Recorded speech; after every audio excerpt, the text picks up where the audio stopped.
G'day and welcome back to Drafted, talking all things SuperCoach Draft. Round one is done. It's time to talk some waiver wire pickups. I'm here with Lekdog again.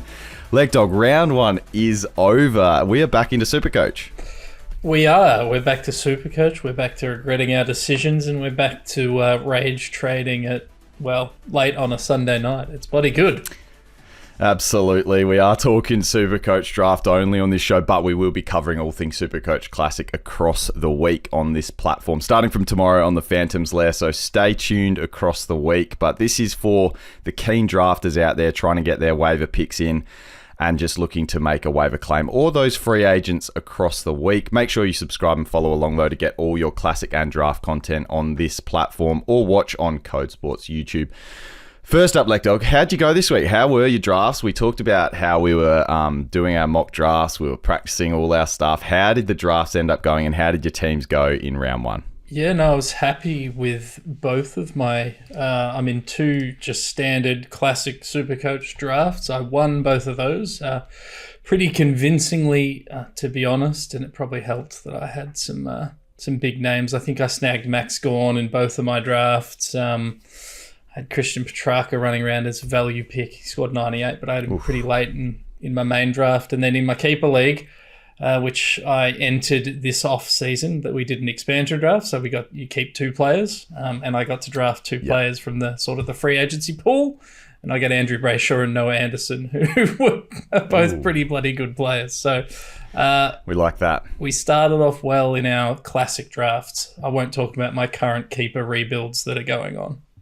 Okay, well, I think I was the opposite. I did terrible. In fact, I drafted based on knowing that I was going to sort of ride a couple of injuries early. Like I drafted a Callum Mills knowing I wasn't going to have him. Expected a guy like Mac Andrew. On the injury list, it said he was a test. I thought he'd be okay. He was out. Didn't have him. Then I was riding a Stephen May, who then was a late out. So I copped straight off the bat, I've copped a couple of donuts out the gate. So I took the big fat L there, but I was happy with a couple of draft picks to start the season, like a Sam de Koning I took him in the mid-rounds, probably right where you'd expect he'd go, but I was pretty happy with taking him based on how he looked. And an Isaac Rankin quite early, who popped off nicely, just like we expected. We had him quite high in our forward ranks. But anyway, let's move on to what people are here to listen about, and that is picking up your waiver wire pickups. Now, Lek, just quickly explain for those new to draft, what is a waiver wire pickup? Yeah, so basically, after a round, if you drop some players and then any players that are unclaimed go into this pool called the waiver wire, it's an ordered thing. So if I'm, generally it's done on ladder order. If I'm last on the ladder and I've had a terrible week and there's a really good player available in that sort of pool of guys, I can put a bid in and try and get him onto my team. It's slightly different from the normal free agency pool because once the waiver period is done, then it's free for all. You can try and grab whoever's left over. But the waiver wire is really for trying to grab those really high quality guys that have either been dropped or missed. Yeah, and there's a pretty short window default in SuperCoach at the moment where you can go grab those waiver pickups. So, I generally like to set the waivers for a couple of days so you get a little bit more time. So, especially when you've got people that can't necessarily check straight away or be hanging on their phone or on the computer late on a Sunday night after lockout and get it in before Monday. So I prefer leaving it a couple of days to allow that to happen. So if you want to do that, you can change that in your league settings and, get the waiver picks longer. But as Lek just said as well, these players could be available as free agents if nobody puts a waiver claim in. So talking about that, when would you put a waiver claim in? Because in some leagues, if you put a waiver claim in, you then go to the bottom of the pool. And I kind of prefer that system as opposed to ladder order as well. But when would you spend a waiver pickup on a player in the pool? Yeah, I think if you're desperate to grab someone whose role might become relevant due to an injury, we're going to talk about at least one of those players in the follow-up, or if for some reason there's just like a super jet that no one's put a waiver in or like is available for whatever reason, a guy that's kind of popped out of nowhere. But to be honest, I prefer to operate out of the free agency pool generally. I like to think I'm competing a lot of the time, and just need to save those waiver picks for emergencies. But I just prefer most of my free agency activity actually happens closer towards bounce, because we talked about streaming before, Dossie. Like, generally it's your last two positions on your bench you might be getting rid of, and if I'm getting rid of those guys, I probably want to grab someone who I know is playing for sure. I got lucky this week in that none of my bench were playing, but I still managed to snag a couple of wins. I'd like to avoid that if possible. Yeah, typically I like to obviously see that clear role change. And when we're speaking about the players today, we probably don't know how clear those are. It's been one round. So these are typically the more risky plays, I'd say. The waivers I like to spend on are when we establish that a role's happen. And if people go early in the season, that's fine. I think there's probably the next few weeks, there's probably a couple of clear options that end up popping throughout the season. Round one's really tough with the small sample size. But then around mid-season as well, they often pop, like a Matthias Filippo was probably available in many leagues last year. You see that he's moved into the midfield, and that's when you want to jump on. All right, let's get into our top waiver targets this week. And as we said, it could be waiver or free agency depending on how your league is set up.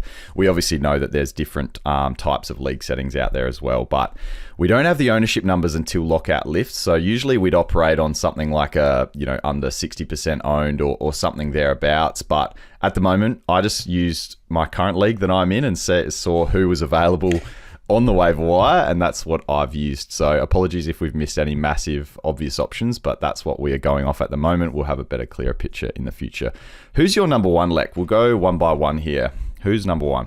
Yeah, so for me right now, it's thanks to Oscar McInerney being being suspended for 3 rounds. It's Darcy Fort at the top of my waiver wire. He had the 76 points, which wasn't massive, and he's never been a super prolific scorer. I think he played ruck in the grand final last year. He ended up playing the ruck. He only scored about 68 points. But for the next 3 weeks, assuming Oscar McInerney doesn't get off that suspension, Darcy Fort's going to be the number one ruckman at Brisbane, and he seems to be available in a hell of a lot of leagues.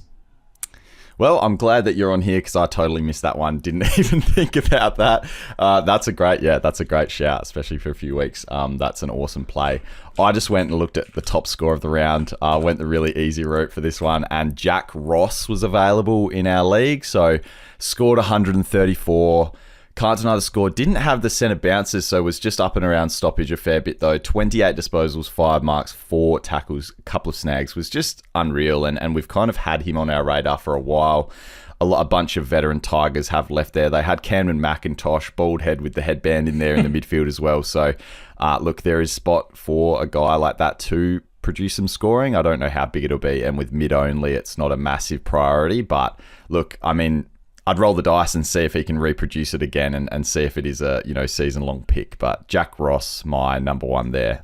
Yeah. What do you think of that, Lek? I think it's worth a punt. And these guys haven't made my full list, but I had a couple of Richmond players there because we're just not sure. But Jack Ross in our Dynasty SuperCoach League, we had a coach who played him and he didn't even know he actually owned him until just before the match when he needed to make a last-minute change. So that's the sort of level of player we're working with. But yeah, I think jump on now and see what happens. Number 2 for you. Yeah, so another guy, he might have been taken in a few more leagues, but he's a forward. Jeremy Finlayson scored 85 points, played in defence, did that in the preseason match, absolutely tore it up. Not enough to at least get drafted in the couple of leagues I'm in, but we've now seen at least 2 weeks where he's playing behind the ball. He seems to be able to read the play a little bit better than guys like other Port Adelaide defenders like Asava Radaglia and whatnot that they've rolled through there at times. So for now, Finlayson has potential to swing forward or pinch in the ruck if required, but has been okay in defence the last 2 weeks. Yeah, and heading into the season, we thought defenders would score well against Richmond as they had in the past, and they've got Richmond this week. So, possibly a nice score straight off the bat again for Finlayson. I love that one. He did get drafted, so he skipped over my radar as well. But I've got a forward just because still finding it, we still find it quite tough to find keeper forwards that we can hold on to for the season, whether you're going a streamer or not. But Josh Rochelle scoring 107 points, went undrafted in this particular league. 21 disposals, a couple of goals, 12 score involvements, and 7 contested possessions. Now, it wasn't a competitive contest for the Crows, but the Crows look like a much better outfit this year, I think. And I think it'll just get forward a bit better. And Josh Rochelle, I think, has taken his game to the next level. So he'd be one I'd be pretty confident actually spending a waiver pickup on. Whereas I said, even though Jack Ross was my number one, I'd be really confident on Josh Rochelle if he is available in your league. So he was my second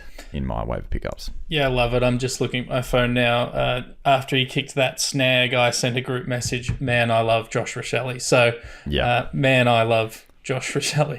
Yeah, there's been a lot in the media over here that he's just, really taken on board a lot of the criticism over last year and has taken that step up in his game and his professionalism. So, yeah, looking forward to see how he goes. I think I'll be trying to pick him up if I can, if no one from the league is listening at the moment. Who's your third one there, Lek? That is the downside of doing this podcast, is people are going to know what we're doing. Number 3 for me, I actually wrote about him during the week as an undrafted gem, and it's Lockie Bramble, who was a fan favourite of Bevo's last year at the Bulldogs, played 22 games, averaged about 72 to 76 points. I can't quite remember, but I sort of talked him up as a potential option, playing a little bit looser in defence, can push up onto a wing, and we saw that. So he scored 86 SuperCoach points. Some question marks over what the Cleary injury will do to their defensive structure, but I think given his floor, in my opinion, is around that 80-point mark, he'd be worth grabbing if he's available in your league. That is Lockie Bramble. I started him last year in Classic, which was a big mistake. But for the same sort of similar thoughts. But yeah, if he has sort of established that this year, that could be a good get. My third one is sort of based on that injury replacement theory that you're going with. I think you went with Finlayson with the disappearance today, late out of Stephen May. Now, I would have to wait to see how long he is going to miss, but there's a couple of guys that are in the frame to fill that scoring. One of them was Tom McDonald, who is not the person I'm putting on here because he actually wasn't in the team before Stephen May went down, but a guy that can stay in the team and will benefit while he's out is Jake Bowie. Always been a big fan of him. Scored a 96 on the weekend. And yeah, as I said, no Stephen May, potential to score more. But if he's back sooner rather than later, it's probably not as big a priority. But I think I'd be pretty confident picking him up in the short term. 4 kick-ins for him as well. Salem had the 5, but great efficiency by foot. And I have a soft spot for my boy there, Jake Bowie, number 3. I love it. I think it's a great shout. My next play is his teammate who debuted today in Xavier Lindsay, who... Lovely, yeah. I love the Melbourne the last few years, the outside mids that they bring in just seem to impact straight away. We saw that today with Lindsay. He had the 86 SuperCoach points, 22 disposals, 82% efficiency. Just looked like a relatively seasoned veteran, to be honest. And if you look at his heat map, he had the wing role, but he did sort of swing behind the ball to be a bit of a relief and also as a bit of the outlet, which is your sort of Blake Acres role if you're a Carlton fan. And I love that in my, outside players.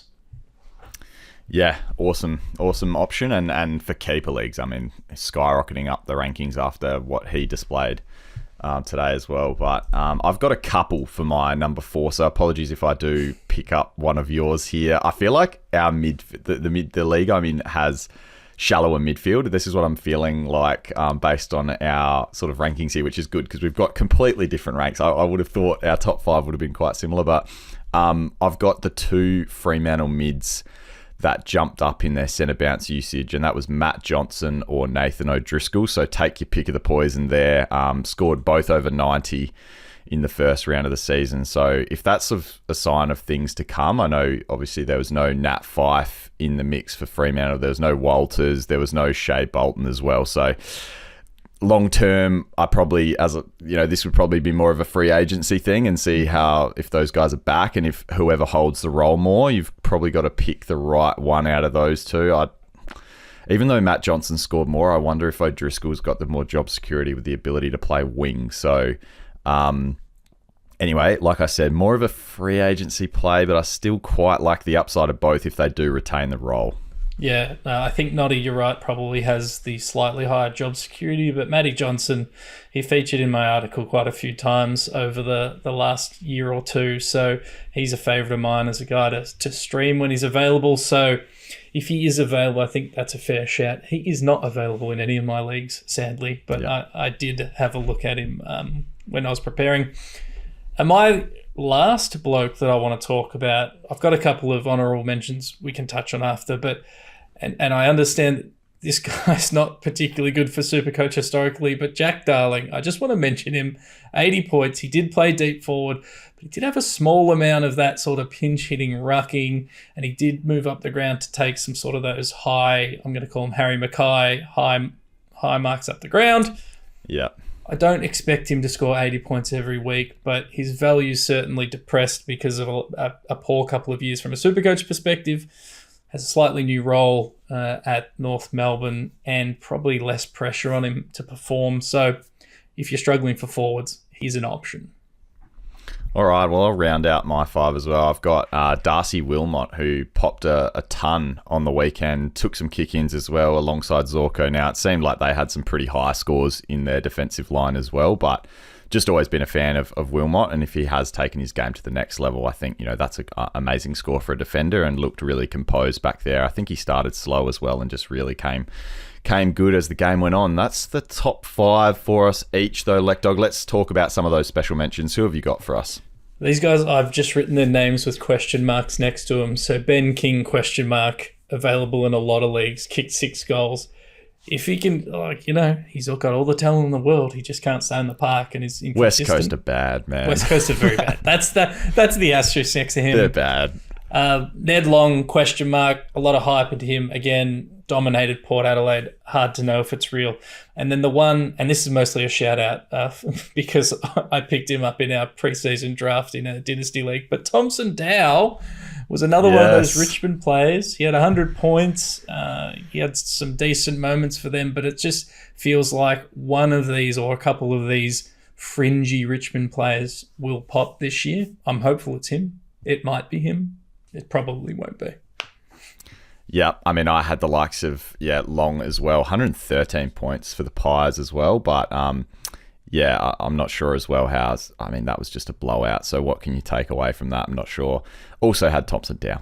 We know I'm a big fan of the Dows. Justin McInerney as well, with no Errol Goulden there as well. I just like a bit more ball to go around. I had Tom McDonald, as I mentioned, while Stephen May is out. As I said, I have no idea how long that is. I think Max Gawn had the same injury and it only took him out for 2 weeks, so it might not be a big deal. And then one final one who did not score well at all, and he's actually on classic radars, but it was because he played such low time on ground. If he plays more time, Riley Bice, 12 touches in just about a quarter or something like that. I think he actually, if he gets time, this guy could be one of the breakout players of the year and really could become relevant in draft even, because his game is just built around SuperCoach, much like a Matty Roberts, like just really good user, sort of just knows how to do it and is already a mature age body. So keep an eye on Riley Bice, but yeah, you definitely won't need to be spending a waiver on him. He's more of a free agency guy if you're really lacking depth in your defensive line.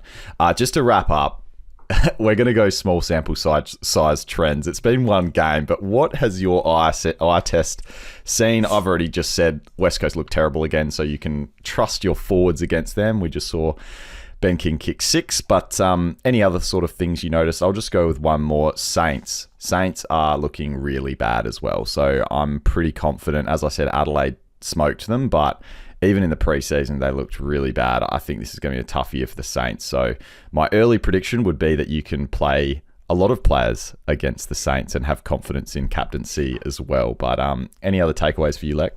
Yeah, look, just generally, there seems to be a lot of at least classic relevant rookie price defenders that I got sucked into in a couple of draft leagues that have either played really poorly or just had a really locked down defensive role. So just watch for that if you've got them. And then the other one's a pretty obvious one. We've seen 2 weeks of it now with Kieran Briggs being down. But if you have a ruckman and you're playing captains on against Lockie Keefe, who was the bloody hero today, the game winner, doesn't make him great at rucking. Chuck your captaincy on whoever's opposing him in the ruck. Yeah, and I think my final takeaway, and it might be just while Radaglia, if he's back this week, maybe it fixes Port's problems, but key forwards against Port Adelaide, we just saw Tim Membry pop a 121 and Dan McStay a 118 after they could barely score the first week. So if Port can't stem the bleeding like they did this week against Collingwood, maybe that is something to look at least in the short term, looking at your key forwards against them. But they have Richmond this weekend, so unless you're keen on streaming one of the remaining forwards without Tom Lynch as well there, good luck with that. But might be one to watch the week after. I'll say one more just ahead of the Hawthorn game. Carlton did deploy George Hewitt as a pretty heavy tag, and they seem to be at least rotating that tag role.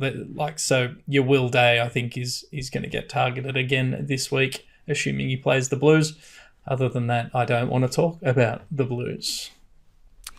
Yeah, I won't put you through that on this show. You've been through enough this weekend. Tags are back from round 1. That's a great point as well. So I think they haven't come in for the first few rounds in previous years, but they're right from the get-go.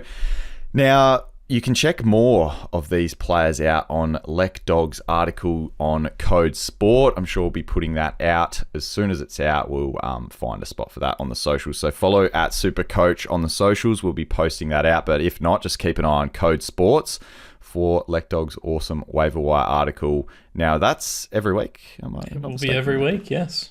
That'll be every week. So keep an eye on Code Sports for that. Now, we will be doing some of these updates in season as well. We're hoping to do weekly, but we'll see how we go there. Just leave a rating, a review, leave a comment on YouTube if you guys are enjoying this. If you're wanting the draft content, we'll just keep it coming. Until then, though, good luck in round 2, and hopefully you get some of these picks in your team. If you want them, that is. If you've followed our advice and you want these. If not, go find yourself a waiver wire pick out yourself and enjoy draft. We'll talk to you soon.